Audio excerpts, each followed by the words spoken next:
What's up, everybody? Welcome to SA Boxing Talk. You're here with Hayden Jones, and Rakhimov, as per the Boxing Scene article, is being investigated for smelling salts. Obviously, the Azinga Fuzile camp has lodged a complaint, as per the article, what the article is saying, and you know, clear as day, video footage. We all saw it live. As per the South African boxing rule, you are not allowed to use smelling salts in the corner.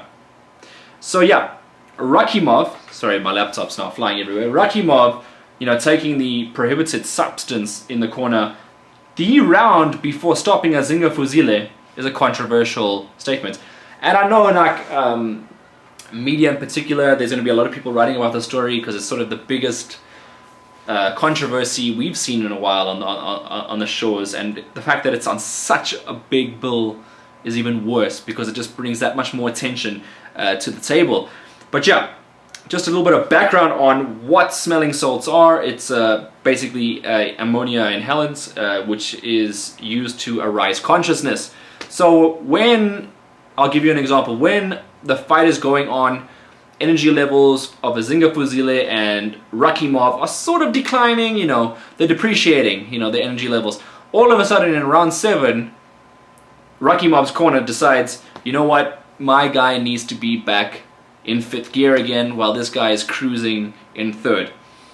Okay, that's probably a bad analogy, but the point being is that it's illegal to use this because it basically regenerates you, and basically what smelling salts are is to revive faint victims. I mean, this is to pick faint victims back up again. They're on the floor having a quick snooze and they're back up again. You know, that's what they're basically used for. So when it's used in a fight, that's very, very suspicious.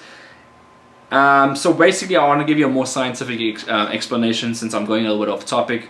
Well, less scientific. I dumbed it down a little bit.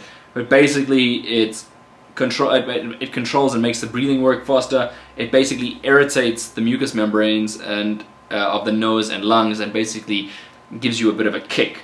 And smelling salts have been banned since the 1970s worldwide, and of course, according to the South African boxing regulation as well, which went along with those laws. The story, as I said, run by Boxing Scene, which I'm seeing here, is Fuzile's team is protesting due to the smelling salts.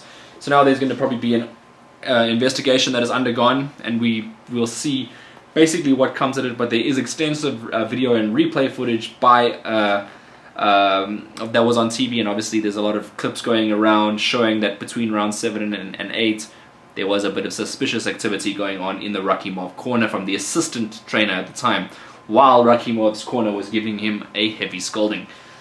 Anyway, whether or not Rakhimov will remain the mandatory challenger is entirely dependent on what comes of this current review. If it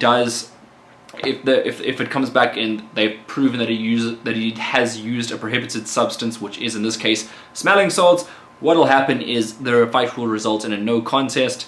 Each fighter goes their own way, and a likely ban would come upon Rakhimov. As to the length, unknown, don't know, can't give you any more information on that. There's no particular ban that goes along with this, but all this happening, presumably the fight will be a no contest.